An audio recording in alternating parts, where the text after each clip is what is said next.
Hai, salam sejahtera. Nama saya Yowi Lam dan saya ialah kumpulan saya dan tajuk untuk penyebaran kami pada hari ini ialah kesan pandemik COVID-19 terhadap keperluan psikologi belajar. Sebagai pengenalan, COVID-19 adalah sesuatu wabak penyakit coronavirus pada 2019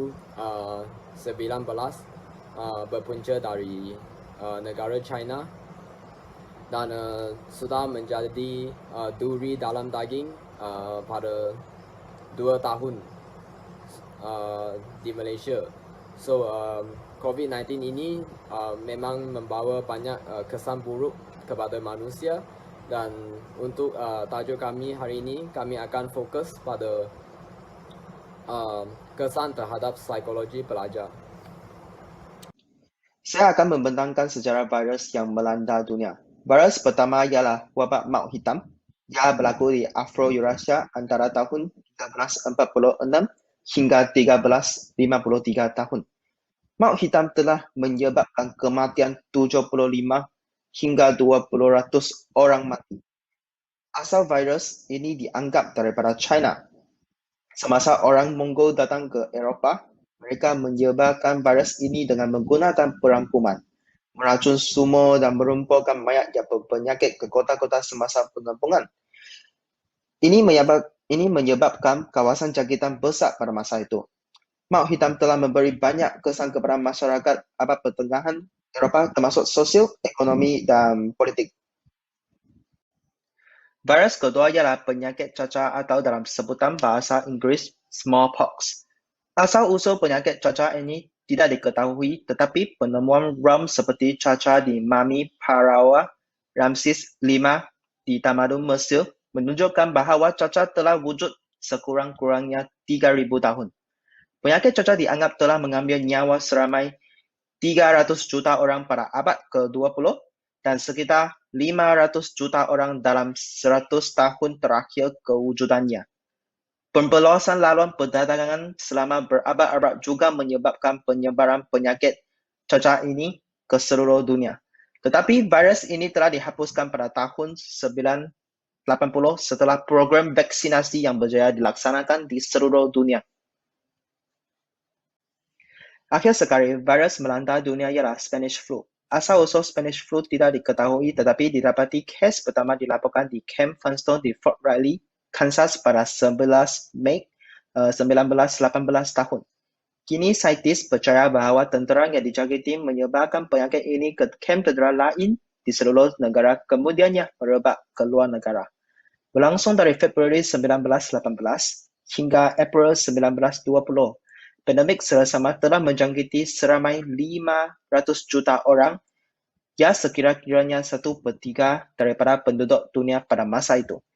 Tambahan pula, ia juga menyebabkan kematian seramai 17 hingga 100 juta orang di seluruh dunia. Nama saya Fam Kieran. Saya akan menghuraikan punca COVID-19, gejala COVID-19 dan kemunculan COVID-19. COVID-19 ini dia berpunca daripada sejenis coronavirus yang dikenali sebagai SARS coronavirus 2 ataupun novel coronavirus 2019. Coronavirus juga adalah keluarga besar virus yang mencangkiti mamalia dan burung. Dia menyebar dengan penularan manusia ke manusia melalui titisan pernafasan dari individu yang dijangkiti. So, orang yang dijangkiti COVID-19 ini dia akan mengalami gejala seperti demam, batuk dan sukar bernafas. Seterusnya, saya akan membentangkan kemunculan COVID-19 di Malaysia dengan menggunakan carta ini. Kes pertama ataupun patient zero COVID-19 di dunia telah dikenal pasti pada 7 hari Januari 2020 di bandar Wuhan, China. Ini merupakan kemulaan penyebaran COVID-19 secara global. Selepas itu, COVID-19 berjaya memasuki Malaysia melalui pelancong China yang tiba di Johor dari Singapura dan bermula menyebarkan di Malaysia. Beberapa kluster tempatan yang juga berlaku di negeri-negeri Malaysia telah menyebabkan kerajaan untuk melaksanakan perintah kawalan pergerakan untuk mengurangkan kes ini. PKP pertama ini bermula daripada Mac 2020 sehinggalah Jun pada tahun itu. Pada bulan September, kluster baharu telah berlaku selepas pilihan raya negeri Sabah dan berikut dengan kluster-kluster kilang Top Glove yang terletak di Teratai. Hal-hal ini telah memaksakan kerajaan untuk melaksanakan PKP kedua yang memulai daripada 22 Januari 2021 sehinggalah 18 Februari 2021. Walaupun kadar COVID-19 dapat direndahkan pada Mac 2021, namun kluster-kluster yang disebabkan oleh virus varian daripada luar negara telah menyebabkan jumlah kes COVID-19 harian yang tertinggi sejak Januari 2020. Untuk menangani kes penyakit dan kematian yang semakin tinggi, PKP yang ketiga telah diumumkan pada 12 Mei dan telah dilaksanakan setakat kini. Yang ini bahagian saya. Terima kasih. Mac 2020 telah mengadakan acara keagamaan selama 4 hari berlaku yang mengambil bahagian dengan sebanyak 16,000 orang, termasuk dengan 1,500 orang yang dari luar Malaysia yang mengambil bahagian dalam acara itu. Sejak peristiwa keagamaan itu berlaku, kes COVID-19 di Malaysia telah meningkat. Hierarki Maslow. Teori hierarki Maslow ini sangat penting dalam kehidupan. Hierarki Maslow ini ada 5 kategori. Fisiologis, rasa aman, sosial, penghargaan dan aktualisasi diri. Dalam bahasa Inggeris, self-actualization. Penghargaan dan sosial adalah penghargaan dan sosial ini kita boleh tengok di bawah kategori psikologi. So, ini dua sangat penting pada masa pandemik ini. Mari kita tengok sebab kenapa yang ini sangat penting. Okey. Fikiran dan perasaan So, keperluan psikologi yang dicapai adalah keperluan penghargaan dan kepunyaan dan keperluan kasih sayang. Keperluan penghargaan adalah martabat dan perasaan pencapaian. Fikiran dan perasaan pencapaian positif akan kurang semasa COVID-19 ini kerana pelajar semua mempunyai perasaan kehilangan dan sukar untuk menghadapi pembelajaran dalam talian ataupun online. Apabila kes COVID meningkat, ketakutan yang ada pada diri juga akan meningkat kerana mereka bimbang supaya tidak dapat menyelesaikan tugas yang diberi oleh pensyarah ataupun lecturer pada tepat waktunya kerana semuanya berubah menjadi dalam sistem talian dan mereka berasa sukar untuk mendapatkan sambungan internet yang baik dan sukar untuk follow pensyarah punya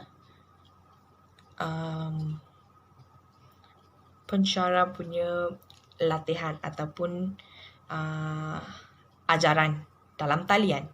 Sebab apabila kita belajar, menurut kajian saya dapat tahu pasal 2 teori dalam psikologi, iaitu teori keperluan psikologi asas, basic psychology needs theory, teori penentuan diri, self-determination theory. So, teori keperluan psikologi asas ini adalah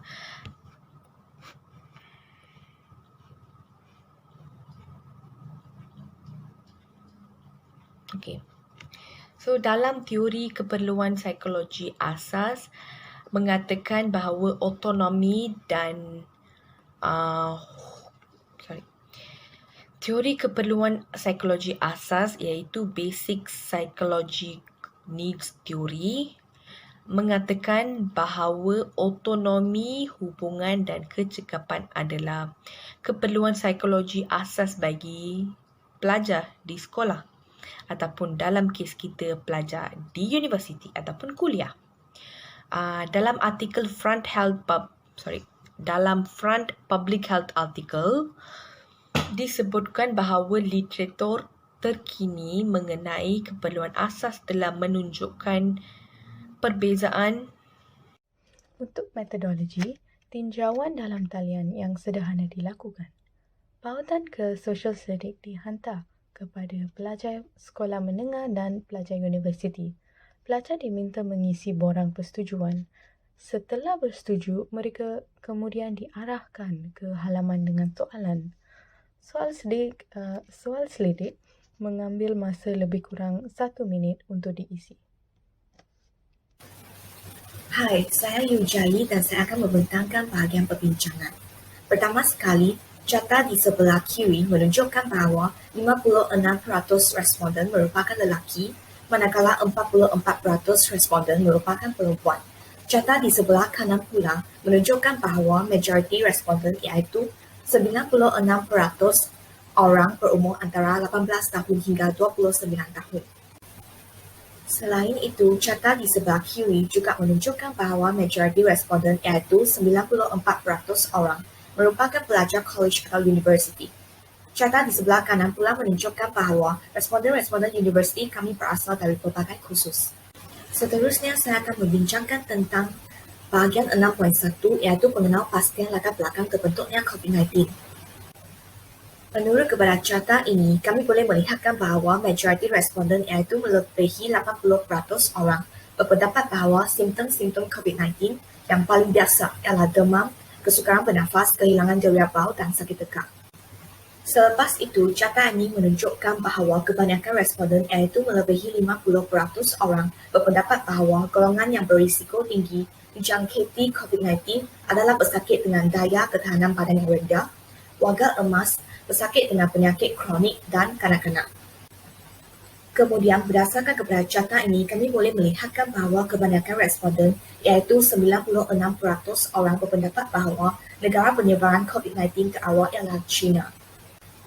Akhir sekali bagi bahagian 6.1, carta ini menunjukkan bahawa kebanyakan responden iaitu 70% orang sentiasa memberi perhatian kepada nombor kes-kes menjangkiti COVID-19. Terima kasih. Sejak kemunculan COVID-19 pada Mac 2020, seramai 3 juta nyawa telah diraguti dan lebih sekarang terancam. Media di negara barat seperti Amerika Syarikat menyatakan bahawa punca virus ini adalah daripada negara China. Daripada 50 murid-murid yang menjawab soalan kami, 64% berasa bahawa mereka mengetahui punca COVID-19. Yang lain tak begitu pasti. Walaupun vaksin COVID-19 sudah sedia ada, kes-kes wabak ini masih meningkat. 98% responden kami merasa ini kerana warga negara kita tidak patuhi SOP yang ditetapkan seperti mengasingkan diri dan mengelak tempat-tempat yang sesak. Walaupun vaksin COVID-19 sudah sedia ada, kes-kes wabak ini masih meningkat. 98% responden kami merasa ini kerana warga negara kita tidak patuhi SOP yang ditetapkan seperti mengasingkan diri dan mengelak tempat-tempat yang sesak. 98% responden survei kami memikir tempat yang sesak adalah tempat COVID-19 mudah tersebar. 97% berpendapat bahawa tinggal di tempat yang tak ada pengaliran udara yang baik akan meningkatkan peluang untuk menjangkiti wabak ini. Hai, saya Marai Long dan saya akan membentangkan perbincangan 6.3 iaitu menghujahkan kesan COVID-19 terhadap keperluan psikologi seorang pelajar. Dari graf ini, kami boleh melihatkan bahawa terdapat banyak responden memilih skala daripada 6 sehingga 10. Ini telah menyatakan bahawa pandemik ini telah menjejaskan kehidupan seharian mereka. Dari carta sebelah kiri, kami boleh melihat bahawa kebanyakan 50% daripada responden bersetuju bahawa wabak tersebut telah membawa kesan negatif kepada mereka. Manakala carta di sebelah kanan, kami boleh menyimpulkan bahawa sebahagian responden yang terdiri daripada pelajar berasa murung dan mengalami kegelisahan. Graf dan carta di slide ini menunjukkan sebab mereka mempunyai perasaan murung dan mengalami kegelisahan. Sebanyak 74% dari responden berasa bimbang terhadap mereka atau ahli keluarga mereka akan menjadi mangsa COVID-19 kerana mudah untuk mendapat virus semakin hari ini. Contohnya dari pakej yang anda beli di talian ataupun penghantaran makanan. Selanjutnya mungkin sebab mereka tidak dapat menyesuaikan diri dengan kelas talian. Dari carta untuk soalan 8, kami boleh melihat bahawa kebanyakan responden yang memilih ya dan mungkin mereka berasa lebih selamat di rumah. Ini kerana mereka tidak perlu pergi ke universiti. Oleh itu, mereka dapat mengelakkan diri dari tempat yang sesak di mana COVID tersebar lebih cepat. Terima kasih. Terima kasih Merai. Saya akan teruskan bagi kesan lain yang berkaitan dengan kelas talian. Berdasarkan soalan 9 ialah perasaan responden semasa pandemik. 3 perasaan yang dipilih terbanyak termasuk bosan, malas dan seperti biasa. Selain itu, terdapat 45 responden yang lain berasa gembira, murung, kecewa dan kegelisahan. Berdasarkan carta yang kiri, terdapat 52% orang memilih skala 6 hingga 10, skala yang bersetuju bahawa mereka mudah untuk menyesuaikan diri dalam kelas dalam talian. Sebaliknya, terdapat 48% memilih skala 1 hingga 5, skala yang tidak bersetuju. Berdasarkan carta yang kanan, terdapat 50% responden telah pilih tidak, 32% responden telah pilih mungkin dan 18% responden pilih ya bahawa mereka tidak suka menghadiri kelas dalam talian. Untuk soalan 12 ialah cabaran yang responden hadapi semasa menggunakan kelas dalam talian. 3 cabaran yang dipilih terbanyak ialah kurang fokus dalam kelas, tidak aktif bertanya dan menjawab soalan cikgu dan tidak dapat menunjukkan potensi penuh dalam kelas. Berdasarkan soalan 13, untuk kesan melihat skrin komputer dalam jangka masa yang lama, terdapat 44 orang responden bersetuju bahawa mata akan letih, 15 orang responden bersetuju sukar tidur pada waktu malam, 20 orang responden bersetuju mereka akan sakit kepala, 16 orang responden bersetuju sakit telinga dan 14 orang responden bersetuju mereka mempunyai perubahan emosi. Sekarang, saya akan memberi rakan saya pembentang kesimpulan assignment ini. Nama saya Leong Jia Shen. Kesimpulannya, pada masa yang kritikal ini, masyarakat haruslah bersikap lebih proaktif dan bertimbang rasa untuk mengekalkan keharmonian dan keamanan negara. Sebagai contoh, kita haruslah memberi bantuan kepada keluarga yang dipengaruhi oleh wabak ini dengan derma secara sumber makanan atau sumber kewangan. Selain itu, rakyat Malaysia wajarlah bekerja sama dengan mematuhi SOP yang telah ditetap oleh pihak berkuasa dan sentiasa bersikap penyayang terhadap orang lain dengan memberikan motivasi kepada orang yang berada di sekeliling kita. Akhirnya, masyarakat mestilah bersikap tabah dan tidak berputus asa dengan berganting bahu mengatasi cabaran tanpa mengira kaum, bangsa, agama, latar belakang supaya kestabilan negara dalam pentadbiran dan ekonomi dapat dikekalkan. Sekian, terima kasih. Saya Priyanka dan akan bagi sedikit penerangan tentang poster kumpulan kami atas kesan pandemik COVID-19 terhadap keperluan psikologi pelajar. Poster kami terdiri daripada pendahuluan objektif, metodologi kajian, dapatan kajian kami dan penutup dan rekomendasi. Pendahuluan kami terdiri daripada apakah itu COVID dan simptom-simptom virus ini. Seterusnya, objektif kajian kami, iaitu mengenal pasti latar belakang terbentuknya COVID-19, menguraikan punca-punca COVID-19, menguncangkan kesan COVID-19 terhadap keperluan psikologi seseorang pelajar. Seterusnya, metodologi kajian. Metodologi kajian kami terdiri daripada tetapan dan reka bentuk kajian, pengumpulan dan prosedur data, dan analisis data. Dan kami juga sertakan carta yang kami dapat daripada kajian kami. Akhirnya, penutup dan rekomendasi kami. Wabak COVID-19 tersebut telah merabak ke seluruh dunia dalam jangka masa yang pendek. Jadi kami rekomen semua untuk mengikut langkah-langkah yang saya akan beri sekarang untuk mencegah COVID-19. Memakai topeng muka, lakukan saringan diri, kerap mandi dan kerap mencuci tangan dengan sabun, kerap menggunakan pencuci tangan hand sanitizer, disinfeksi kawasan rumah untuk membasmi virus, menjaga jarak 1 meter supaya tidak bersentuhan. Sekiranya kita tiada seurusan yang penting, kita mestilah kekal berada dalam rumah. Yang paling penting ialah rakyat mestilah bersikap tabah dan tidak berputus asa dengan berganding bahu mengatasi cabaran ini tanpa mengira kaum, bangsa, agama dan latar belakang supaya kestabilan negara dalam pentadbiran dan ekonomi dapat dikekalkan. Sekian, terima kasih.